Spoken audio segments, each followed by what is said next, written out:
Ada kisah tentang seseorang yang bernama Romo Konsius. Romo di tempat kita ini adalah panggilan untuk RD maupun RP. Tidak jelas Romo Konsius ini RD atau RP, Romo Diosesan atau Romo Religius, karena di belakangnya tidak ada embel-embel PR atau nama kongregasi.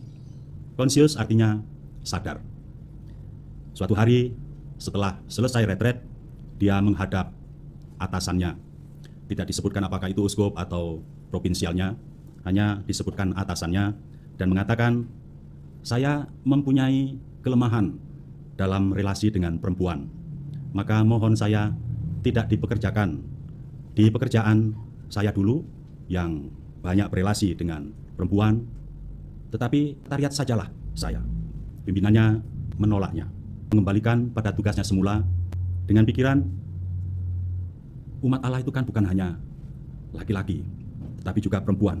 Kau sambut tugas dan suci, oh Maria, mengandung putra ilahi, oh Maria. Doakanlah putramu di dalam tugas hidupnya di dunia. Dalam nama Bapa dan Putra dan Roh Kudus. Amin. Damai bersamamu. Dan bersama rohmu. Kita memperingati hari ini Santa Perawan Maria dipersembahkan kepada Allah. Dalam tradisi kita tidak mengenal orang tua. Dalam kitab suci kita tidak mengenal orang tua Bunda Maria, tetapi dalam tradisi kita mengenalnya sebagai Yoakim dan Anna yang mendapatkan putri pada masa tuanya. Dalam Nazar, mereka akan mempersembahkan anak yang lahir dari keluarga yang mereka bangun. Harapan mereka tentu saja adalah anak laki-laki, yang demikian menjadi tradisi dalam Keyahudian. Anak laki-laki lah yang dipersembahkan untuk pelayanan di Bait Allah. Ketika yang didapati yang lahir adalah perempuan, mereka sedikit kecewa, tetapi demikian pun tetap dipersembahkan kepada Allah. Maria diterima sebagai persembahan oleh Allah karena kelayakannya. Dia kudus, dia saleh, dan karena itu dipilih. Hari ini kita akan mendengarkan kedua calon diakon mengucapkan janji 3 nasihat Injili. Semoga mereka sungguh akan dilayakkan oleh Allah dan diterima persembahan dirinya, karena pun dalam kelemahan seperti Maria, dalam kewanitaannya yang barangkali tidak diharapkan oleh kedua orang tuanya, karena yang diharapkan adalah laki-laki sebagai pelayan Allah. Dalam segala kelemahan kemanusiaan, semoga Allah meneguhkan dan karena memilih, menguatkan.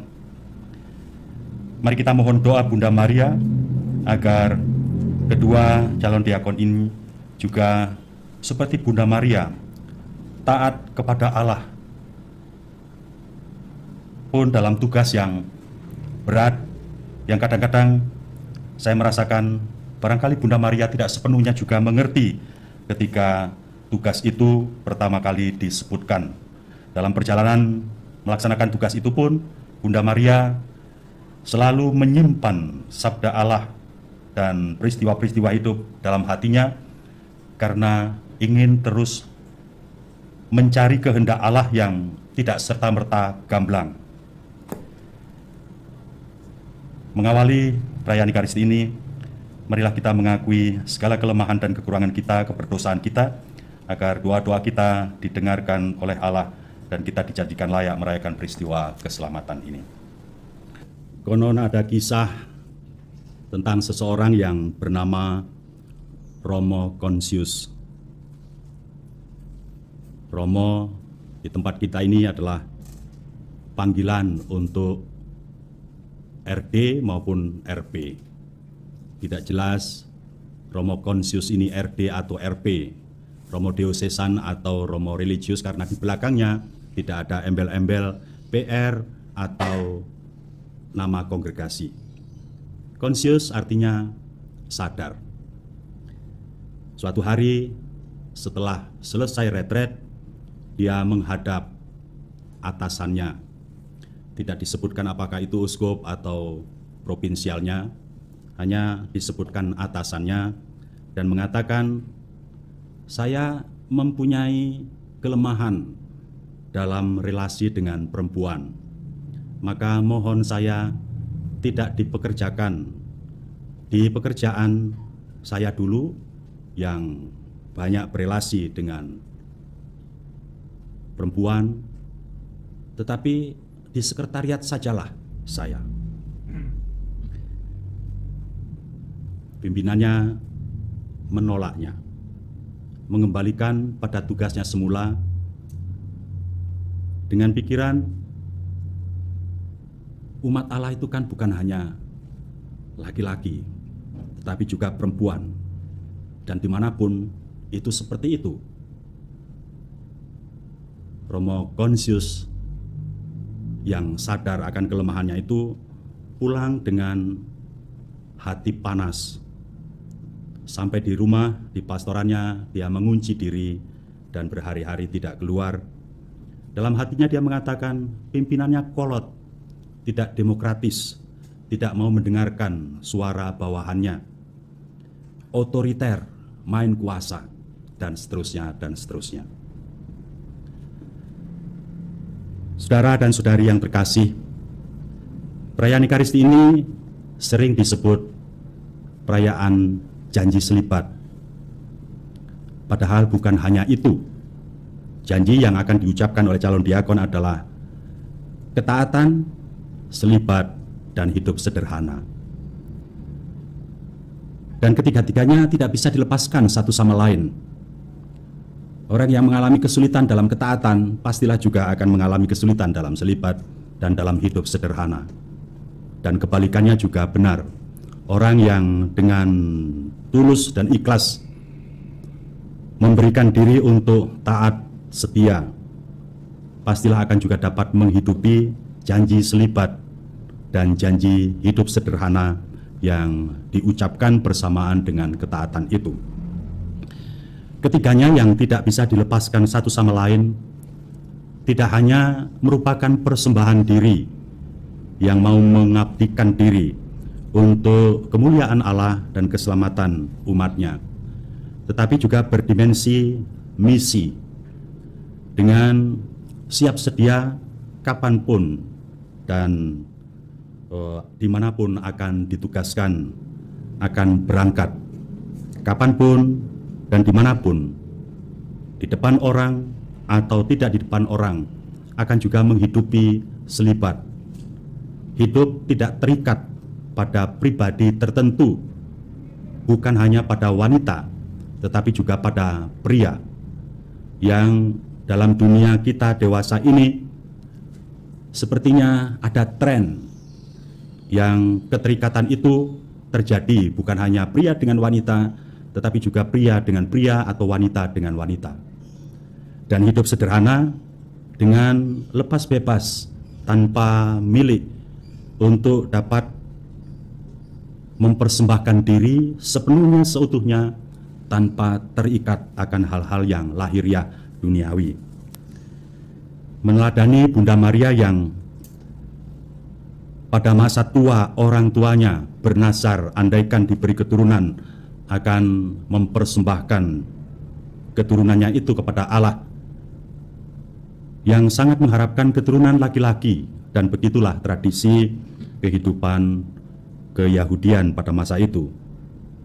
Ketika yang lahir perempuan, ada kekecewaan yang tak bisa disembunyikan, tetapi karena nasarnya, karena janjinya, anak perempuan ini tetap dipersembahkan kepada Allah. Dan ketika Allah menerima persembahan anak perempuan dan bukan laki-laki, di situ gereja dalam tradisi mau mengajak kita untuk mari tidak bersikap diskriminatif terhadap gender ini, perempuan maupun laki-laki, dan sebaliknya tentu laki-laki maupun perempuan.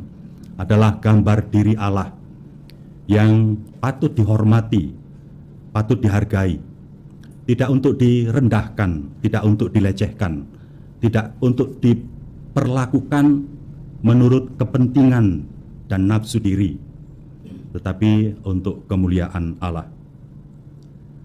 Persembahan yang layak adalah persembahan yang tulus ikhlas, seperti yang dilakukan oleh janda miskin dalam Injil hari ini, yang karena ketulusannya diterima oleh Allah, pun kalau itu hanya kecil saja.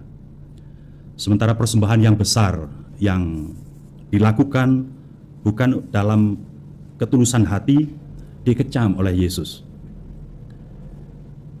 Maria diterima, persembahan janda miskin diterima. Mereka pastilah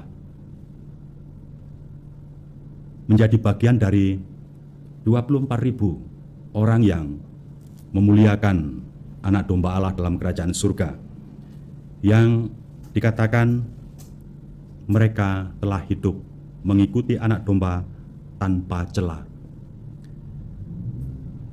Persembahan diri tanpa cela ini bukan pertama-tama karena kemampuan usaha manusia, melainkan karena pilihan Allah, dan karena itu Allah menyertainya dengan rahmat-Nya. Semua karunia yang diperlukan untuk ketulusan hati yang dipersembahkan itu. Kita mendengar dari bacaan hari ini ketulusan yang seharusnya juga menjadi semangat hidup kita, semangat semua orang yang mempersembahkan diri untuk kemuliaan Allah dan untuk keselamatan manusia. Kalau hari ini gereja memberi judul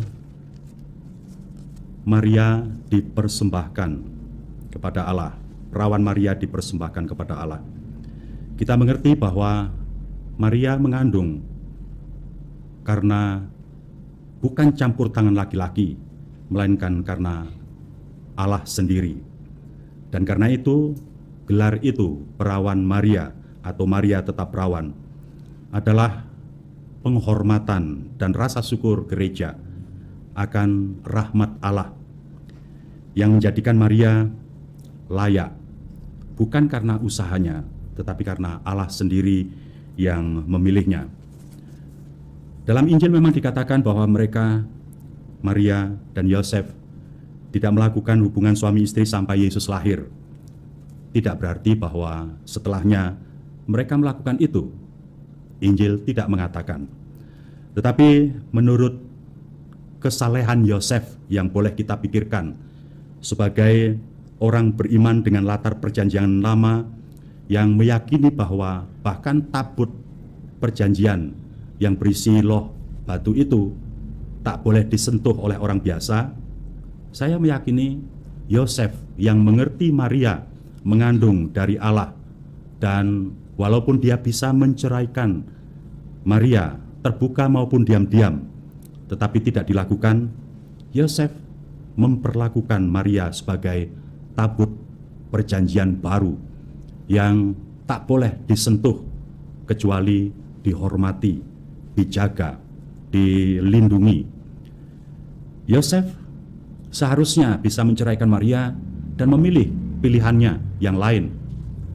Hidup dengan menurunkan keturunan dari benih dirinya yang merupakan harga diri setiap laki-laki. Tidak rela untuk dikhianati. Hal yang sama berlaku pada perempuan. Tidak akan mudah untuk menerima perlakuan pengkhianatan atau diperlakukan sebagai diduakan dan seterusnya dan seterusnya.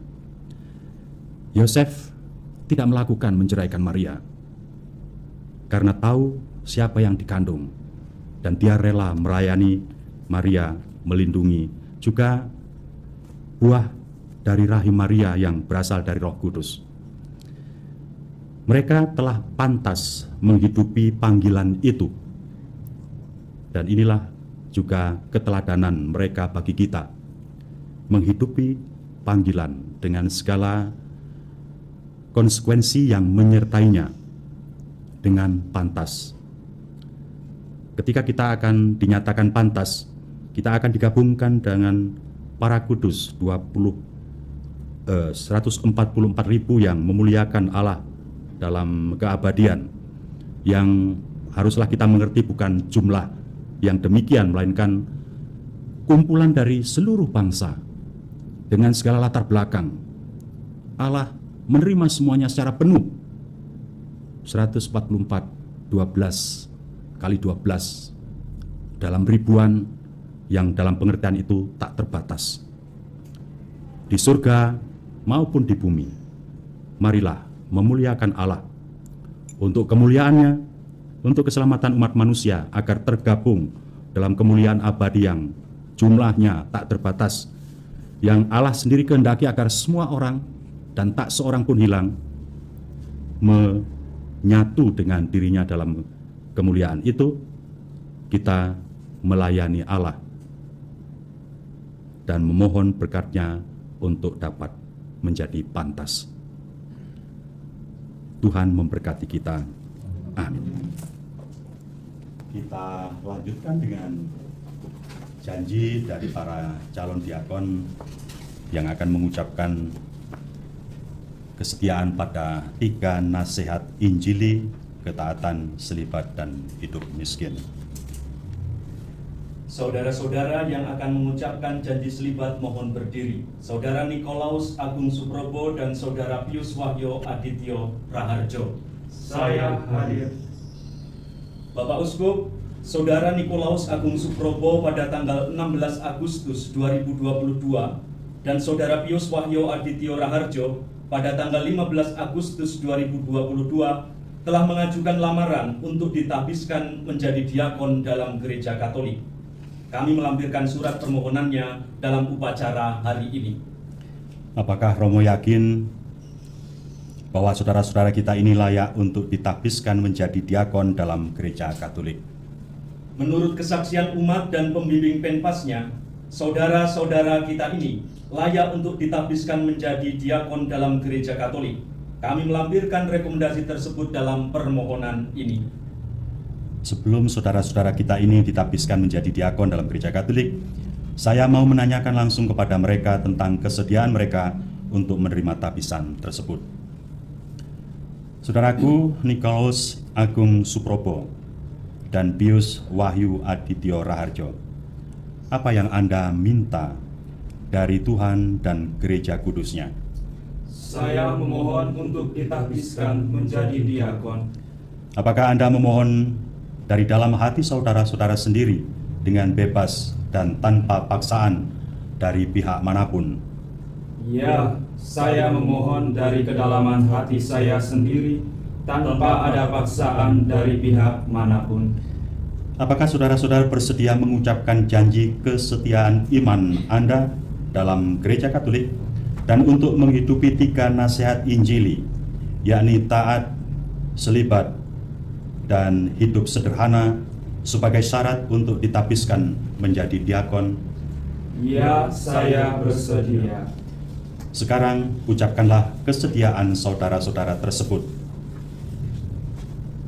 Aku percaya akan Allah, Bapa yang Maha Kuasa, Pencipta langit dan bumi, dan akan Yesus Kristus, Putranya yang tunggal Tuhan kita, yang dikandung dari Roh Kudus, dilahirkan oleh perawan Maria, yang menderita sengsara dalam pemerintahan Pontius Pilatus, disalibkan, wafat, dan dimakamkan, yang turun ke tempat penantian, pada hari ketiga bangkit dari antara orang mati, yang naik ke surga, duduk di sebelah kanan Allah Bapa yang Maha Kuasa.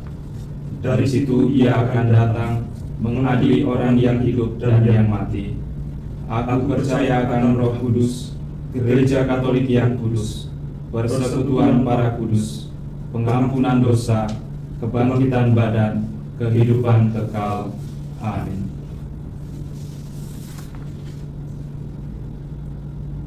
Saya yang bertanda tangan di bawah ini, Frater Nikolaus Agung Suprobo, mengajukan permohonan untuk menerima tahbisan diakonat kepada Administrator Apostolik Keuskupan Tanjung Karang.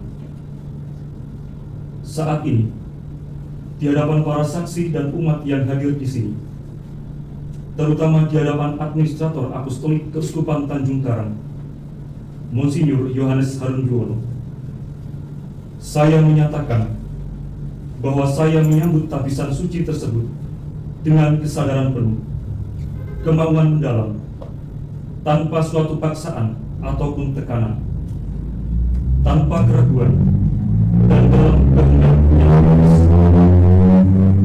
Saya menyadari dan mengetahui konsekuensi dari tabisan suci ini, yaitu bahwa saya harus membangun hidup yang selaras dengan teladan Yesus Kristus, menjalankan ketiga nasihat Injili untuk hidup murni, taat, dan sederhana.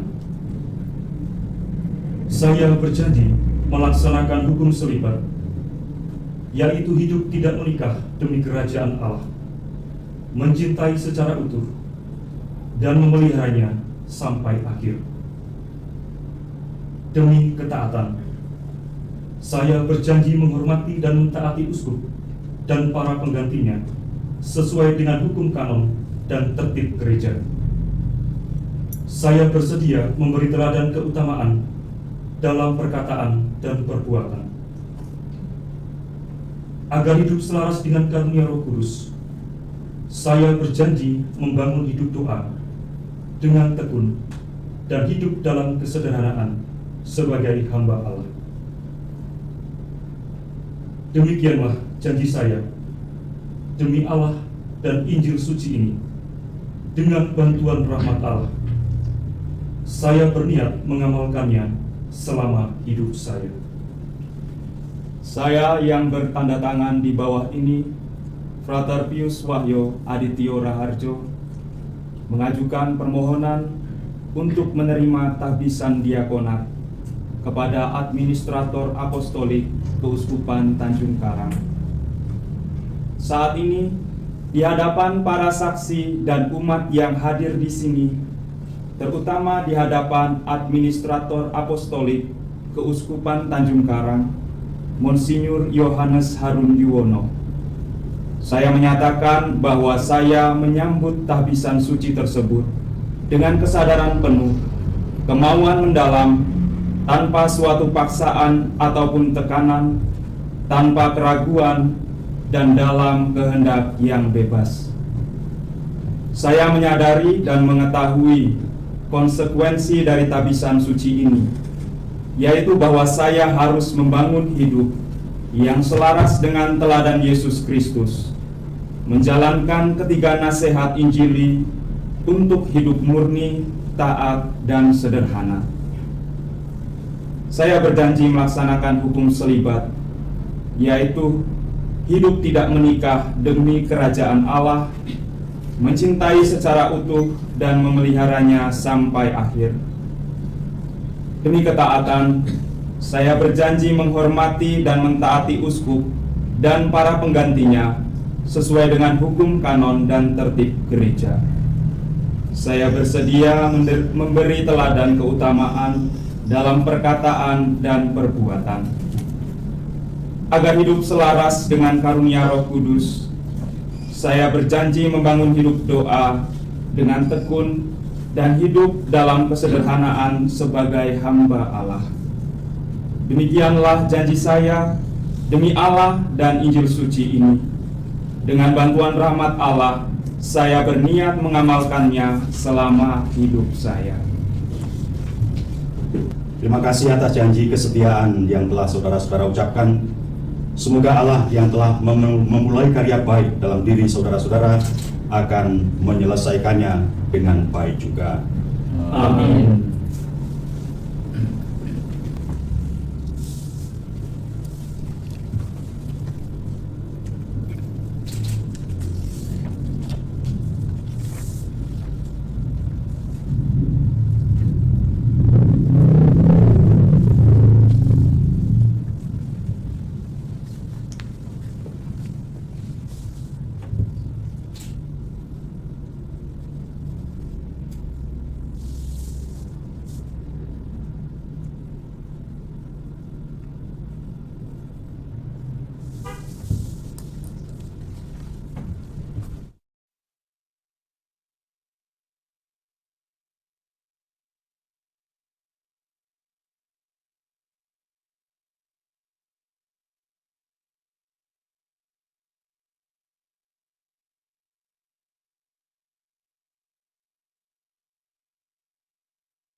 Lanjutkan dengan pemberkatan alat-alat liturgi yang akan dipakai oleh imam yang juga akan ditapiskan pada esok hari bersama dengan tapisan diakon.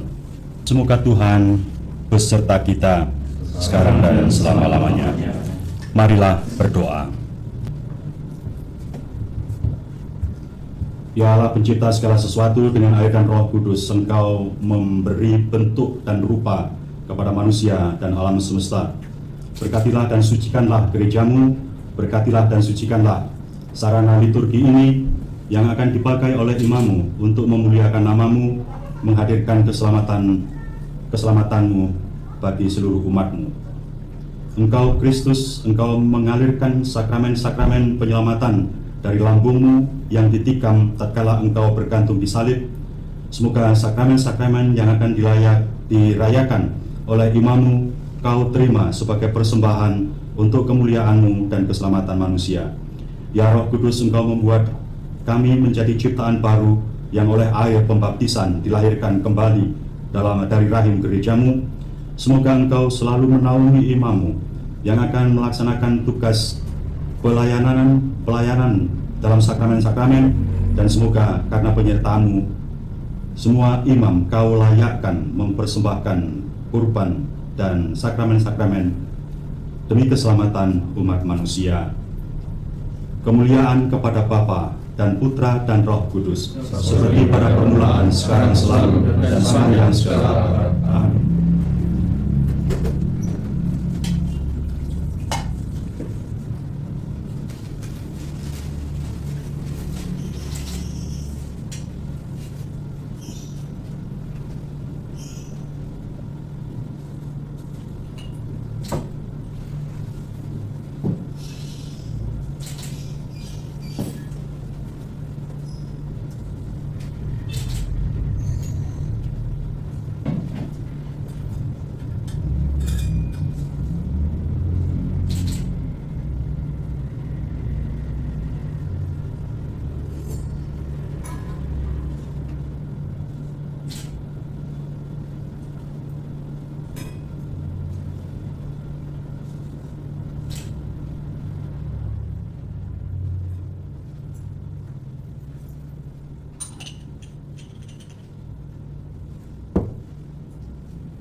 Mari kita lanjutkan dengan persiapan persembahan.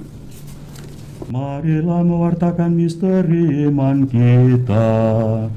Setiap kali kami makan roti ini dan minum dari piala ini, wafat-Mu Tuhan kami wartakan hingga Engkau datang. Terima kasih kepada semua saudara dan saudari, para romo, suster, dan Anda sekalian yang menghadiri perayaan janji prasetia mengikuti Yesus dengan melaksanakan 3 nasihat Injili dari para calon diakon. Mohon tetap mendoakan mereka dan juga mendoakan diakon yang akan bersama dengan calon diakon akan ditapiskan imam esok hari. Kita mengakhiri perayaan Ekaristi ini dengan berkat Tuhan. Tuhan bersamamu. Saudara dan saudari sekalian, juga semua anggota keluarga Anda dimanapun berada, semua orang yang kita doakan, yang kita kasih dan kita layani, diberkati oleh Allah yang Maha Kuasa, Bapa dan Putra dan Roh Kudus. Amin. Saudara-saudari, pergilah, misa sudah selesai. Syukur kepada